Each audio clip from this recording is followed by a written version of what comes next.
meters long. So what that means is that this distance on your sheet of paper, as an analogy, this is 1.5 meters. This is 1.5 meters.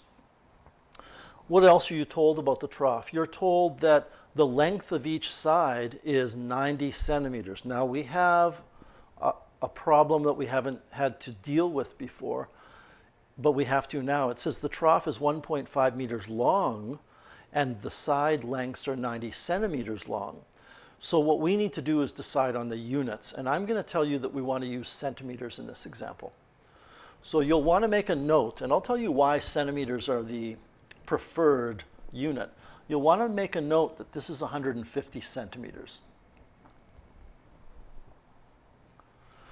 So if the sides are 90 centimeters long, what that means is this is 150 centimeters and this is 90 centimeters.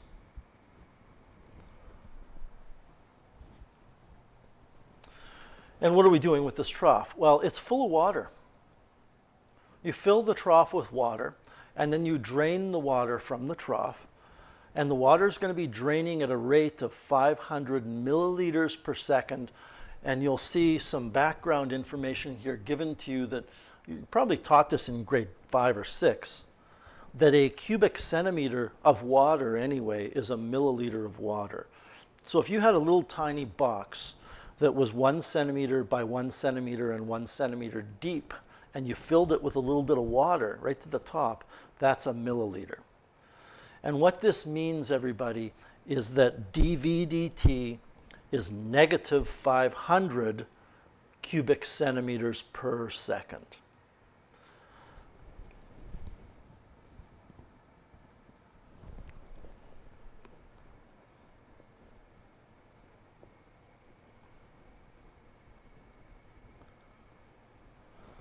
And it's negative, of course, because you're draining the trough. So I did make a better diagram that we can look at, and I'll show you that in a second. But we know dV dt, and what we're asked to find is the rate at which the level of the water is changing at a particular point in time. Now, when you take a look at, I'll come back to the rate of change in a second, but when you take a look at the end of the trough, and again, I don't really know that this is important, but this entire length is 90 centimeters. We're interested in the water in the trough, not the trough itself. So that blue thing that you're looking at is the end of the column of water. We can imagine that on the end of the trough we have a piece of clear plexiglass or glass or some transparent material that we can look through. When you're talking about the rate at which the level of the water is changing, you're talking about the rate at which this distance is changing. That distance that I've highlighted, that vertical distance that I've highlighted in yellow, is the distance from the bottom of the trough to the level of water at the top. So if we find out the rate at which that's changing, that's the rate of change of the depth of the water. And because that's a vertical distance, I'm going to choose to call that h. So what does this mean? I'll summarize the information up here so I don't have to flip back and forth. We have dV dt equals negative 500. It's cubic centimeters per second. And we have the task of finding dH dt, which means we need a formula for the volume of water. Now keep in mind that the picture you're looking at right now is only showing the end of the water. And that column of water has a certain length to it. If you were to go to your geometric formula sheet, you're given a formula, and I'm not sure exactly what it's called, but this is the volume of a regular solid. And the volume is always equal to the area of the base multiplied by the height or the length. I think now that I think of it, I think on the formula sheet I made for you it says times the length. What do I mean by a regular solid? Well, here are some regular solids. You could have a cylinder. A cylinder is a regular solid because if I take a knife and I slice it right here, or I slice it right here, or I slice it right here, and I look at the shape I expose, it's going to be a circle. So it's the same basic shape all the way through. This would be an example of something that is not a regular solid, because the overall area of the cross section is always changing. And that's why, by the way, if you use this formula for a cylinder, the volume is pi r squared h, because h is the length of the solid. Now, our trough, here's a picture of the trough, and I've lost my blue color, so I'll just put it in here.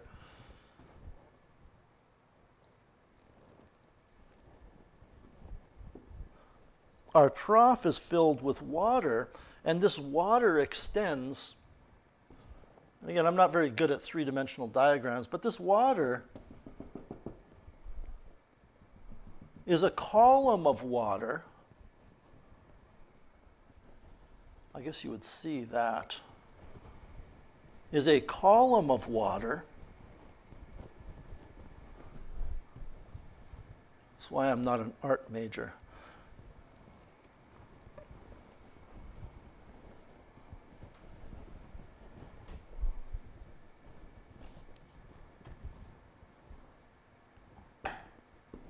That is a regular solid. I mean, I guess you wouldn't see any of this in here either, but you get the idea that it is a regular solid, and the area of the end is the area of this triangle. This is the area of what I will call the base. So if you froze the water and you tipped it on its end, you could think of it as a regular solid with a base that's a triangle, and it has that same triangular shape throughout the length of it. Now, how long is this trough? It's 150 centimeters. Which means, getting back to the problem, if we want to find a formula for the volume will be the area of the base, which is a triangular shape, times the length, which is L. One of the things I'm going to do right now is put in 150 for L, so I can simplify this and say that the volume equals 75 times the base times the height. Now, just a couple of points before we take a breather here and see if there's any questions. The reason I could put the 150 in right now is it doesn't matter. I'll go back to here. I'm going to erase my mess. It doesn't matter whether the water is in this state right here, or, so it doesn't matter if the water is in this state or if the water is in this state. The base of the column of water is changing, the height of the column of water is changing, but it's still 150 centimeters long. Right? It doesn't matter where the level of the water is. Here, here, here. This is still 150. By the way, this hole is where you pull the plug out and the water is draining out. So, does it make sense to say, where am I? There we go. That the volume of water in the tank or trough will be 75 times the base times the height. Does anybody have any questions with that? All right, I'm going to rewrite that formula. I'm going to write it beside a bigger diagram here.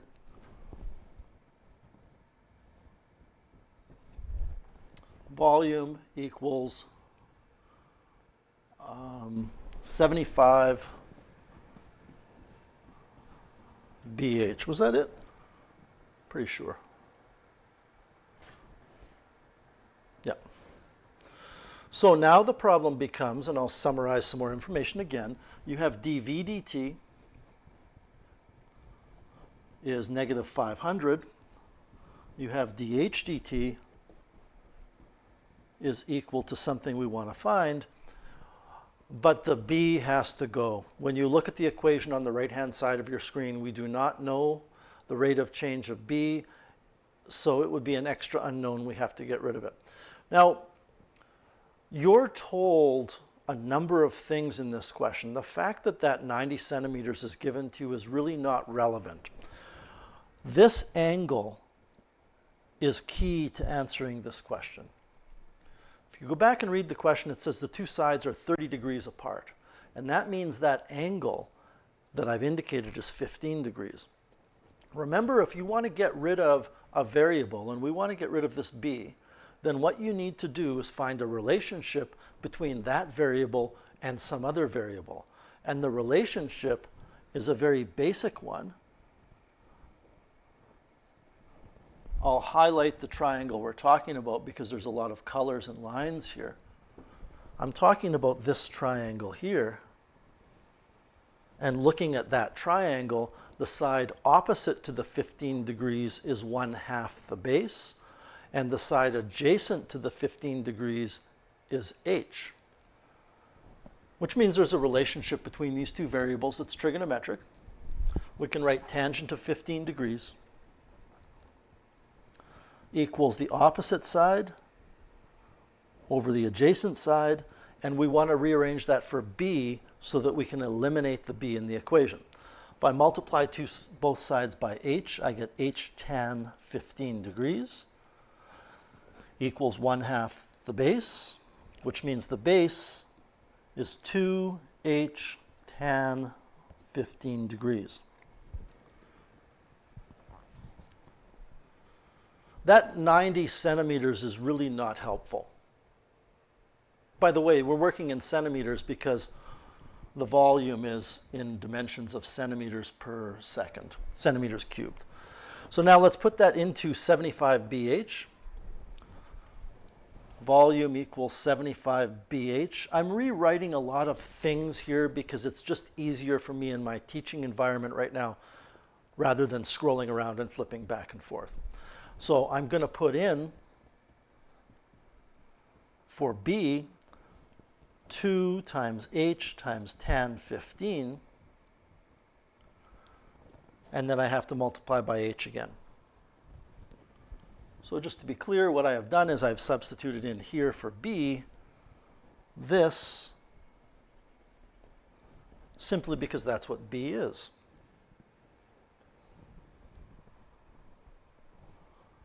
Let's see what happens. I'm going to underline the constants, and again, my teaching is a little bit different here because I can't point to stuff. This is a constant, this is a constant, this is a constant. So rather than me writing 75 times 2 times h times tan 15 times h, what I can do is combine those constants and write v equals 150 tan 15 degrees times h squared. And all of that, of course, is step 1, which is almost always the hardest step.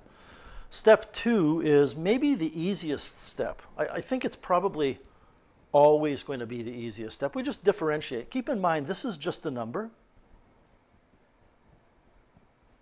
It's a coefficient. So we're going to wrap that 2 around.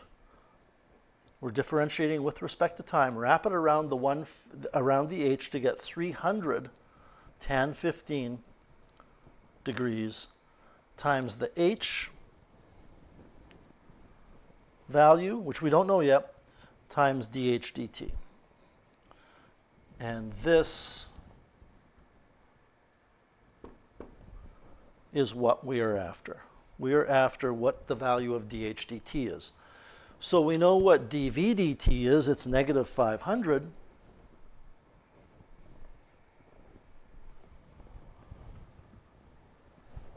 So we'll have negative 500 equals 300 times tan 15 degrees times h, which we don't know, dh dt. Well, I shouldn't say we don't know. Maybe the question actually says find the rate at which the height is changing when the depth of the water is a certain value. And if it does, all we have to do is put that value in. But we are not told that.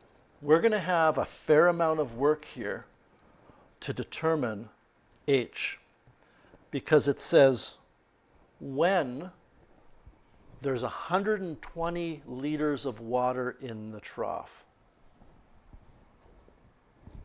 Right, the last part of the sentence says when the volume is 120 liters. So first of all, 120 liters is 120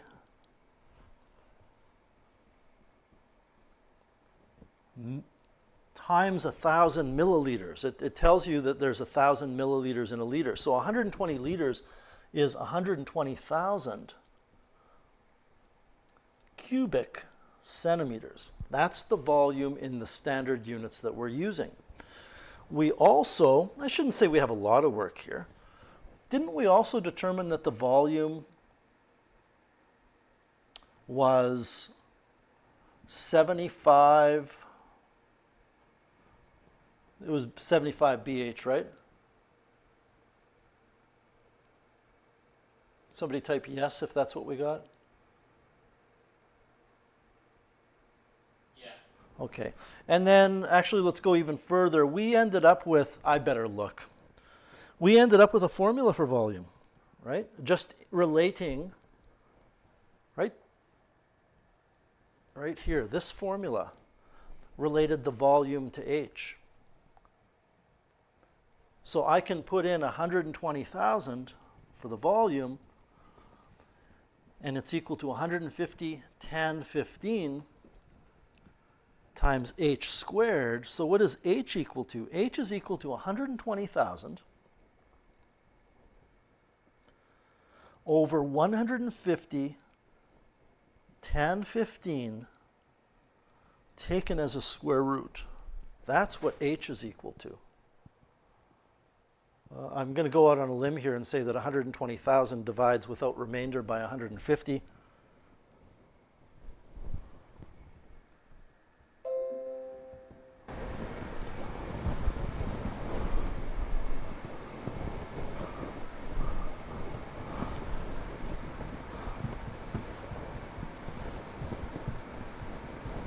$800.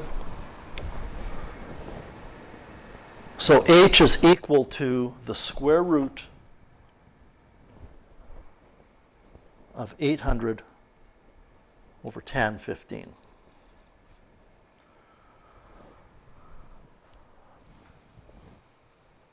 If you want to know what dH dt is at this point in time, then you need to take negative 500 and divide by this.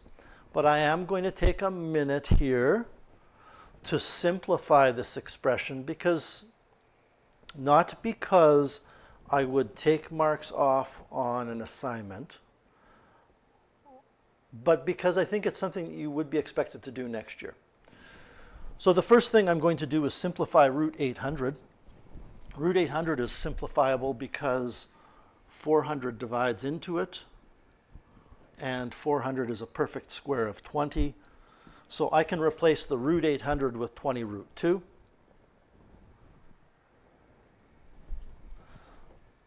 I have negative 500 equals 300 times tan 15 to the 1 over tan 15 to the half, because I'm taking the square root of 800 over tan 15. So that over tan 15 is the square root of tan 15. And then we said that root 800 was 20 root 2. If I take 500 and divide it by 300 and divide the result by 20, or if I multiply the 300 by the 20 to get 6,000, and then I divide both sides by 6,000, I'm going to get, Well, I'm going to get negative 500 over 6,000. I'll simplify that in a second. This tan 15 degrees to the 1 over tan 15 degrees to the 1/2 is going to give you tan 15 degrees to the 1/2. Because you subtract the exponents. You take this 1 and you subtract 1/2. So you get the square root of tan 15, which means it will go on the bottom of the other side. And we're also going to have a root 2. So you know what? Let's do this. Why don't we just multiply that root 2 and the root tan 15 together and get root 2 tan 15? This is our answer. This is the HDT. And there you go.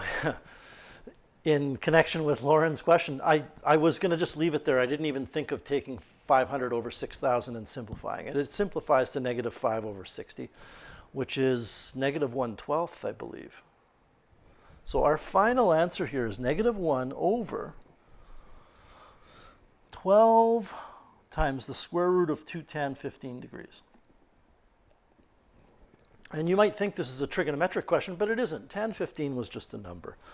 If we want to know what this value is, and it's a big trough, so it wouldn't surprise me if, even though it's leaving at 500 cubic centimeters per second, it wouldn't surprise me if the depth is not changing very quickly.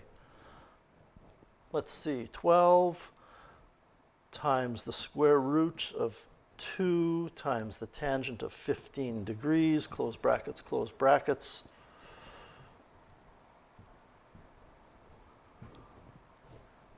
Negative 1 divided by the answer. It's about 1/10 of a centimeter per second that it's decreasing at. This is kind of a monster of a related rates question. There'll be another one that you will encounter very similar to this in your textbook sooner or later. So I felt the need to go over one close to that right now. Does anybody have any questions with any of the steps or with our final answer? Or anything related to this problem? Would a question like this be on a test? No. But it could be an assignment. And again, you continue to ask that question. And I mean, I'm telling you, continue to ask that question, because sooner or later the answer is going to be yes. I think it's important that you ask that question. But I'm going to respond the way I've responded many times, which is that it's not going to be on an exam this year, but it could be on an exam next year. You might have a midterm exam in your calculus course, if you take calculus in post-secondary, that will have a related rates problem, a graphing problem, and an optimization problem. And you'll have an hour to complete the exam, and this might be one of the questions. So again, I'm doing my best to get you ready for next year, but it wouldn't be on our exams. Does that make sense, Dan? Okay, good. Any other questions?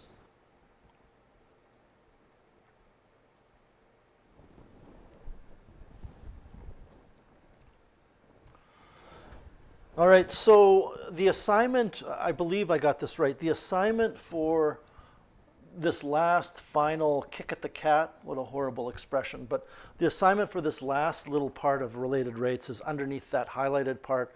What I've done on the right-hand side is I've just indicated all of the related rates problems that are in your textbook that I think you ought to be able to do. Some of them are kind of complicated. I think when you get to page 159, it's a trough problem, but it's not the same kind of trough problem. It looks instead like this.